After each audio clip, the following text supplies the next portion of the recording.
এবারে পরের প্রশ্ন করছেন একজন অমুসলিম ভাই সামনের মাইক থেকে। প্রথমেই আপনাকে ধন্যবাদ জানাচ্ছি আমাদের প্রশ্নগুলোর উত্তর দেওয়ার জন্য, এতে সবার উপকার হচ্ছে। আপনার কাছে আমার প্রশ্নটা হলো, মুহাম্মদ সাল্লাল্লাহু আলাইহি সাল্লামের উপর প্রথম যে আয়াতটা নাজিল হয়েছিল যে ইকরা বিসমি রাব্বিকাল্লাযী, পড়ো তোমার প্রভুর নামে যিনি সৃষ্টি করেছেন, আমার প্রশ্নটা হলো, যদি ফেরেশতা জিব্রাইল সে সময় নবী মুহাম্মদ সাল্লাল্লাহু আলাইহি সাল্লামকে বলতেন যে পড়ো তোমার প্রভুর নামে, এখন ব্যাপারটা এরকম হতে পারে যে জিব্রাইল প্রথমে সেটা নিজে বলেছেন, তারপর নবী মুহাম্মদ সাল্লাল্লাহু আলাইহি সাল্লামকে বলেছেন যে সেটা আবার পড়তে। নবী মুহাম্মদ সাল্লাল্লাহু আলাইহি সাল্লামের উত্তরটা ছিল যে আমি তো পড়তে জানি না। হ্যাঁ, এখন আমার মনে হচ্ছে যে ফেরেশতা জিব্রাইল নবীকে এমন কিছু দেখিয়েছেন যেটা লেখা ছিল, কারণ যদি শুধু মুখের কথা হতো, মানে প্রথমে ফেরেশতা নিজে পড়লেন, তারপর তিনি যদি নবীকে পড়তে বলতেন, তাহলে সেক্ষেত্রে নবীর কোনো কিছু পড়া অথবা লেখা লাগতো না। আগের কথাটাই আবার বলা, তার মানে কিছু একটা লেখা ছিল সেখানে, আর ফেরেশতা চেয়েছিলেন নবী যেন সেটা পড়েন, কিন্তু নবী উত্তর দিলেন যে আমি পড়তে জানি না। ঠিক, আর আমরা জানি যে কোরআন লিখিত অবস্থায় ছিল না, পরবর্তীতে এই পবিত্র কোরআন বই আকারে প্রকাশিত হয়। তবে অবতীর্ণ হওয়া প্রথম আয়াতটা এরকম বলছে যে সেটা হয়তো কোথাও লেখা ছিল। এখন আপনি এই ব্যাপারে কি বলবেন? যখন প্রথম ওহী নাজিল হয়েছিল ইকরা, নবী বলেছিলেন মা আনা বিকারি, আমি পড়তে জানি না, অক্ষর জ্ঞান নেই। আপনি ধরে নিচ্ছেন এখানে নিশ্চিতভাবে কিছু লেখা ছিল, এটা আবশ্যিক না। যেমন ধরেন এখানে একজন লোক আছে, তাকে আমি বললাম যে পড়ো, যদি তাকে কোনো কিছু নাও দেখাই, সেই লোক বলবে কি পড়তে হবে দেন, অথবা আমি পড়তে জানি না। এটা আবশ্যিক না যে তাকে কিছু একটা দেখাতেই হবে, ঠিক? এটা হতে পারে নাও হতে পারে, এটা আবশ্যিক না। কাউকে কিছু করতে বললে ব্যাপারটা এমন না যে কিছু একটা দেখাতেই হবে। এভাবে বলবো না যে পড়তে পারো না কেন, এটা আবশ্যিক না যে কিছু একটা দেখাতেই হবে। যে মানুষটার অক্ষর জ্ঞান নেই সে নিজে থেকেই বলতে পারে যে আমি পড়তে পারি না। এটা আবশ্যিক না যে সে বলবে দেখাও কি পড়তে হবে, অথবা এই জিনিস না এটা পড়তে পারবো না। আমি যদি পড়তেই না জানি তাহলে তো জিনিসটা দেখে আমার লাভ কি হবে? ধরেন কেউ আমাকে বললো জাপানি ভাষা পড়েন, বললাম আমি পড়তে জানি না, আমি বলবো না কোথায় জাপানি ভাষা দেখান, তারপর বলবো চেষ্টা করে দেখি। আপনি আমাকে বললেন ভাই জাকির জাপানি ভাষা পড়েন, বলবো না যে ঠিক আছে আগে দেখান জাপানি ভাষা, বলবো আমি জাপানিজ পড়তে জানি না। ঠিক বুঝতে পেরেছেন? এখন থেকে আমরা একটা প্রশ্ন করব চিরকুটে, তারপরের প্রশ্নটা মাইকে। পরের প্রশ্ন, এই প্রশ্নটা করেছেন ভাই রাজেশ। কোরআন আল্লাহ তাআলার পবিত্র গ্রন্থ, এটা লিখেছেন আল্লাহ নিজেই। যদি বাইবেলের অনেক কথা কোরআনের সাথে মিলে যায় তাহলে বাইবেলের লেখক কে? একই বিষয়ের উপর আরও একটা প্রশ্ন করা হয়েছে, এই প্রশ্নটা করেছেন মিসেস খান। আমাকে একজন প্রশ্ন করেছে, যেহেতু বাইবেল আগে এসেছে, কোরআন সেখান থেকেই লেখা হয়েছে, অনেক কিছু নকলও করা হয়েছে, দয়া করে এটার একটা উত্তর দিবেন। প্রথম প্রশ্নের ব্যাপারে বলতে গেলে যে পবিত্র কোরআন যদি আল্লাহর বাণী হয় আর বাইবেলের অনেক কথা কোরআনের সাথে যদি মিলে যায়, তাহলে এই বাইবেলের লেখককে আল্লাহ তাআলাই কি বাইবেল লিখেছেন? আমরা বিশ্বাস করি যে কোরআন আল্লাহ তাআলার বাণী। এখন যেটা কোরআনের কথার সাথে মিলে যায় সেই অংশটাকে আমরা আল্লাহর বাণী বলে মেনে নিতে কোনো রকম আপত্তি করব না। তার মানে এই না যে পুরো বাইবেলই আল্লাহ তাআলার বাণী। আমরা বিশ্বাস করি যে ইনজিল হলো সেই আসমানি কিতাব যেটা নাজিল করা হয়েছিল যীশু খ্রিস্টের উপর, তবে সেটা ছিল একটা নির্দিষ্ট সময় এবং নির্দিষ্ট জাতির জন্য। আল্লাহ সুবহানাহু ওয়া তাআলা এটাকে সংরক্ষণ করে রাখেননি। কিন্তু কোরআন হলো সর্বশেষ আর চূড়ান্ত আসমানি কিতাব। আল্লাহ কোরআনে বলেছেন সূরা হিজর অধ্যায় নম্বর 15 আয়াত নম্বর 9, আমি কোরআন অবতীর্ণ করেছি এবং অবশ্যই আমি এর সংরক্ষক। তার মানে এই পবিত্র কোরআন হলো ফুরকান, যেটা দিয়ে সঠিক আর বেঠিকের পার্থক্য করা যায়। কোনো কথা কোরআনের সাথে মিলে গেলে আমরা বলবো এই অংশটাকে আল্লাহর বাণী বলে মেনে নিতে আমাদের কোনো আপত্তি নেই। যদি আমাকে জিজ্ঞেস করেন যে এই বাইবেলের লেখককে, এখনকার দিনের খ্রিস্টান বিশেষজ্ঞরা বলেন যে বাইবেলের বইগুলো লিখেছেন বিভিন্ন লেখক। বাইবেল শব্দটা এসেছে গ্রিক শব্দ বিবলোস থেকে, অনেক বই মিলে একটা বই। বর্তমানের বাইবেল আমার মতে আর বিশেষজ্ঞগণের মতে একটা মিশ্রণ। এটা এখানে কিছু কথা আছে যেগুলো আল্লাহ তাআলার বাণী, তার মানে ইনজিলের ছিটেফোঁটা আছে।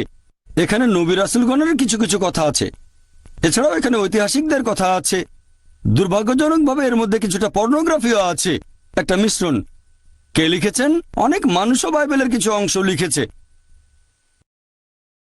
খ্রিস্টান বিশেষজ্ঞরা বলেছেন জন, ম্যাথিউ, আসলে গসপেল জনের মত অনুযায়ী, গসপেল ম্যাথিউর মত অনুযায়ী, গসপেল লুকের মত অনুযায়ী, আর কোরআন আমাদের বলছে সেই গসপেল যেটা যীশু খ্রিস্টের মত অনুযায়ী। আমরা বিশ্বাস করি ইনজিলে যেটা নাজিল হয়েছিল যীশু খ্রিস্ট বা ঈসা আলাইহিস সালামের উপর, তবে এখনকার বাইবেল পাবেন গসপেল ম্যাথিউয়ের মত অনুযায়ী, গসপেল মার্কের মত অনুযায়ী, গসপেল লুকের মত অনুযায়ী, গসপেল জনের মত অনুযায়ী। আমরা বিশ্বাস করি সেই গসপেলে যেটা যীশু খ্রিস্টের মত অনুযায়ী। এমনকি খ্রিস্টান বিশেষজ্ঞরাও বলেন এই বাইবেল লিখেছে বিভিন্ন মানুষ। তাহলে আমরা পুরো বাইবেলটাকে মানতে পারি না আল্লাহ তাআলার বাণী বলে। এবারে দ্বিতীয় প্রশ্নটা নিয়ে বলি। এক বোন প্রশ্ন করেছিলেন, তাকে একজন বলেছে পৃথিবীতে বাইবেল এসেছে প্রথমে আর কোরআনের কথা বাইবেল থেকে নকল করা হয়েছে। হ্যাঁ, এরকম একটা সম্ভাবনা থাকতেই পারে। আরেকটা সম্ভাবনা এরকম, যদি দুটোর মধ্যে সাদৃশ্য থাকে, হয়তো বই দুটোর উৎস একই, তাহলে বাইবেলের কিছু অংশের কথা কোরআনের কথাগুলোর সাথে মিলে যায়। এখন বাইবেলের যে অংশ পবিত্র কোরআনের সাথে মিলে যাচ্ছে সেগুলোর উৎস হয়তো একই, তার মানে আল্লাহ সুবহানাহু ওয়া তাআলা। কিন্তু যদি বলেন যে কোরআন নকল করা হয়েছে, তাহলে একই যুক্তিতে বলা যায় যে যীশুখ্রিস্ট ওল্ড টেস্টামেন্ট থেকে নকল করেছিলেন, তখন খ্রিস্টানরা বলবেন না। আমরা বিশ্বাস করি যে আসমানি কিতাবগুলোর মূল কথা সবসময় একই ছিল, তার মানে হচ্ছে তৌহিদ, এক আল্লাহতে বিশ্বাস করা। আসলে মূল কথাটা একই, কিন্তু ভেবে দেখেন বাইবেলের মধ্যে প্রায় কয়েকশো বৈজ্ঞানিক ভুল আছে। আপনি যদি বলেন বাইবেল থেকে নকল করা হয়েছে, আর অনেকেই বলেন নওজুবিল্লাহ যে নবী মুহাম্মদ সাল্লাল্লাহু আলাইহি ওয়াসাল্লাম কথাগুলো বাইবেল থেকে নকল করেছেন, তার মানে নবী মুহাম্মদ সাল্লাল্লাহু আলাইহি ওয়াসাল্লাম বাইবেলের যে কথাগুলো বৈজ্ঞানিক ভুল সেগুলো নেননি, তাহলে তো তিনি বড় বিজ্ঞানী। বাইবেল থেকে যদি নকল করেন, বাইবেল বলছে যে চাঁদের আলো তার নিজস্ব আলো, পবিত্র কোরআন বলছে চাঁদের আলো আসলে প্রতিফলিত আলো। বাইবেল বলছে জেনেসিস অধ্যায় 1 অনুচ্ছেদ 16 থেকে 19 চাঁদের আলো তার নিজস্ব আলো, আর কোরআন বলছে সূরা ফুরকান অধ্যায় 25 আয়াত নম্বর 61 চাঁদের আলো হচ্ছে প্রতিফলিত আলো। তাহলে নবী মুহাম্মদ সাল্লাল্লাহু আলাইহি সাল্লাম তিনি বাইবেল থেকে নিয়ে সেটা শুধরে দিয়েছেন, আর বললেন না এটা নিজস্ব আলো না প্রতিফলিত আলো। এটা সম্ভব না। কোরআনে এমন অনেক কথা আছে যেটা বিজ্ঞান জেনেছে কিছুদিন আগে। কোরআন সেটা 1400 বছর আগে বলেছে। কোন মানুষের পক্ষে এগুলো লেখা সম্ভব না। কোরআনে যে কথাগুলো আছে কোরআন কখনোই নকল করা হয়নি। এজন্য আমার ভিডিও ক্যাসেট দেখেন বিজ্ঞানের আলোকে কোরআন ও বাইবেল, সেখানে বিস্তারিত জানতে পারবেন। সেখানে আমি প্রমাণ করেছি যে কোরআন বাইবেল থেকে নকল করা হয়নি। কোরআন হচ্ছে ফুরকান, যে মানদণ্ড দিয়ে সঠিক আর বেঠিকের পার্থক্য করবো। আশা করি উত্তরটা পেয়েছেন। হ্যাঁ ভাই। আমার নাম পল, আমি এখানেই থাকি, পেশায় একজন ম্যানেজার। আমি আপনার কাছে 3টা প্রশ্ন করতে চাই। গত প্রায় 3 ঘন্টা ধরে অপেক্ষা করছি। 1 নম্বর হলো, মৃত্যু আসলে 2 প্রকার, একটা হলো শরীরের মৃত্যু আর অন্যটা আত্মার মৃত্যু। এক ভাই এখানে প্রশ্ন করেছিলেন, যদি আপনি ইসলাম ধর্ম ত্যাগ করেন তাহলে সেজন্য আপনাকে মৃত্যুদণ্ড দেয়া হবে। খ্রিস্টানদের বাইবেলে ঈশ্বর আমাদের বলেছেন, যদি আমাকে না চেনো আমিও তোমাকে চিনি না। আর আমার মতে এই সরল কথাটা আত্মার মৃত্যুর কথা বলছে। একজন মানুষ যখন স্বেচ্ছায় ঈশ্বরকে অবহেলা করল, শেষ বিচারের দিনে যখন সে ঈশ্বরের সামনে দাঁড়াবে, তখন ঈশ্বর তার উদ্দেশ্যে বলবেন, তুমি তো আমাকে চেনোনি, তাই আমিও তোমাকে চিনি না। আর এটাই হলো আত্মার মৃত্যু। এটা আসলে আমার নিজস্ব মত। একদিন আমি আর আমার স্ত্রী দুবাইয়ের রাস্তায় হাঁটছিলাম, তখন চোখে পড়ল ইসলামের উপর বেশ কিছু সিডি আর বই। আমি সিঙ্গাপুর থেকে এসেছি। আমি ব্রিটিশ নাগরিক, তবে সিঙ্গাপুরে ছিলাম 23 বছর ধরে। আমি কোলাকুলি করেছি অনেক মুসলিমের সাথে, হিন্দু আর বৌদ্ধদের সাথে। ব্রিটেন থেকে দূরে ছিলাম বলেই অনেক মানুষের সাথে পরিচিত হতে পেরেছি, যেটা ব্রিটেনে থাকলে হয়তো সম্ভব হতো না। আপনার আজকের লেকচারটা আমার খুবই ভালো লেগেছে, আর মনে হয়েছে এটা আরো আগে শুনলে অনেক ভালো হতো।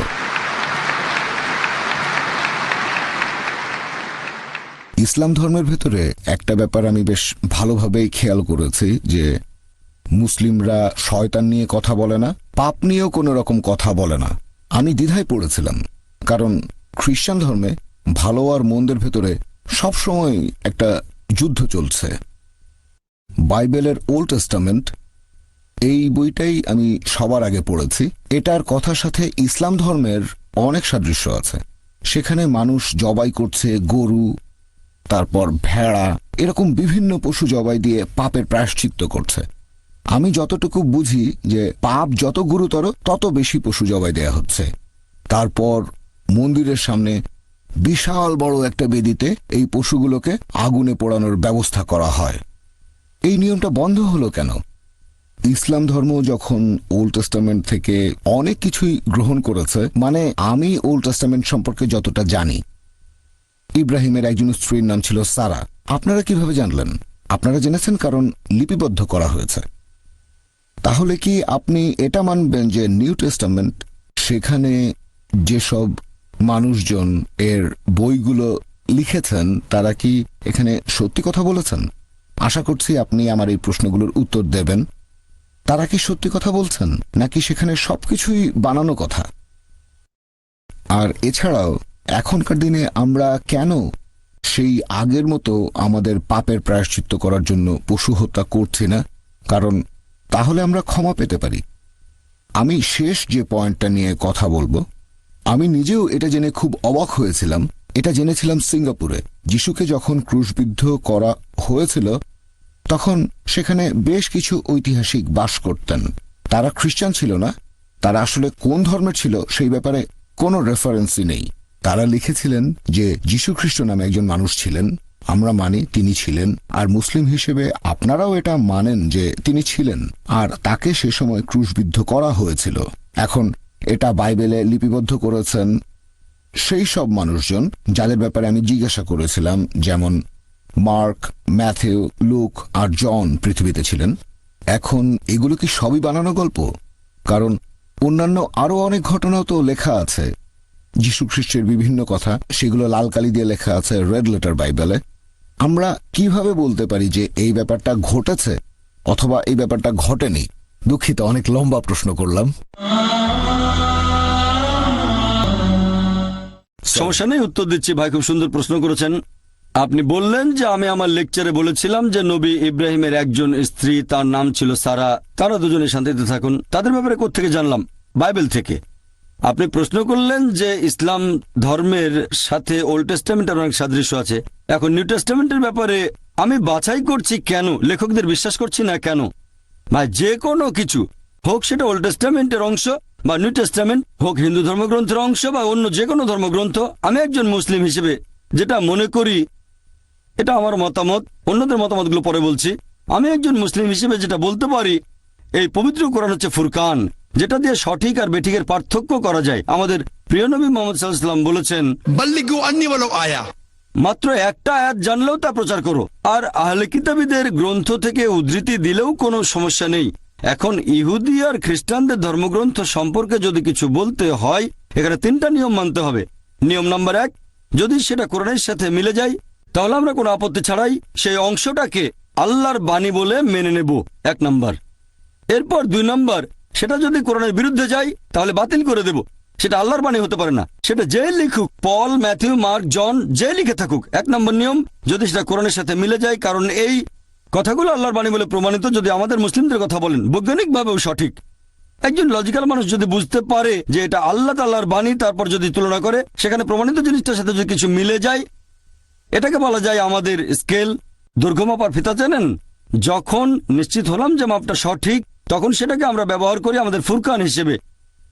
তাহলে যে কথাগুলো আছে ওল্ড টেস্টামেন্ট, নিউ টেস্টামেন্টে, হিন্দু ধর্মগ্রন্থে, বৌদ্ধ ধর্মগ্রন্থে, যেটা কোরআনের সাথে মিলে যায়, সেটাকে আল্লাহর বাণী বলে মেনে নিতে আমাদের কোনো আপত্তি নেই। যেটা পবিত্র কোরআনের বিরুদ্ধে যায়, সহিহ হাদিসের বিরুদ্ধে, সেটা বাতিল করে দেব, সত্যি হতে পারে না। এখন যে কথাটা কোরআনের সাথে মেলে না, আবার কোরআনের বিরুদ্ধেও যায় না, সেটা ঐচ্ছিক। সেটা হচ্ছে ঐচ্ছিক। ঐচ্ছিক মানে সঠিকও হতে পারে, ভুলও হতে পারে।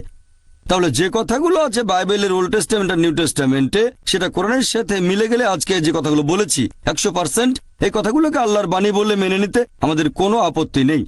এমন অনেক কথা আছে যেগুলো কোরআনের বিরুদ্ধে যায়। আমি ইসলাম আর খ্রিস্টান ধর্মের পার্থক্য নিয়েও একটা লেকচার দিতে পারি।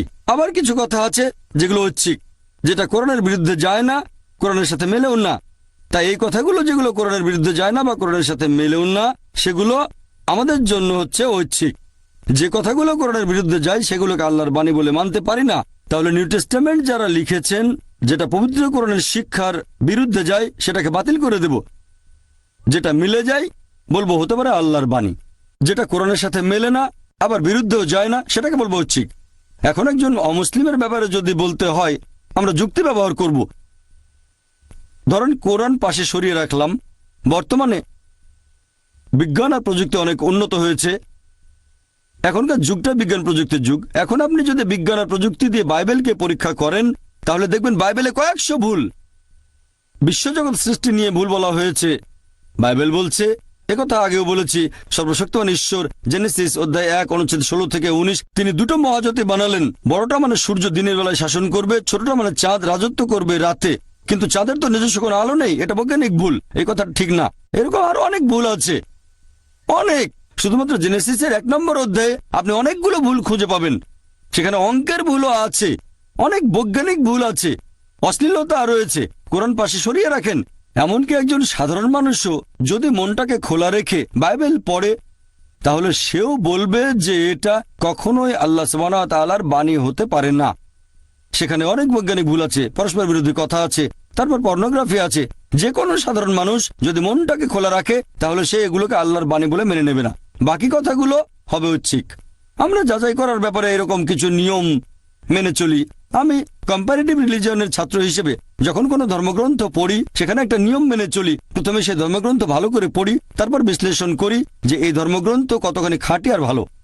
এভাবে আমরা বাইবেলকে যাচাই করি।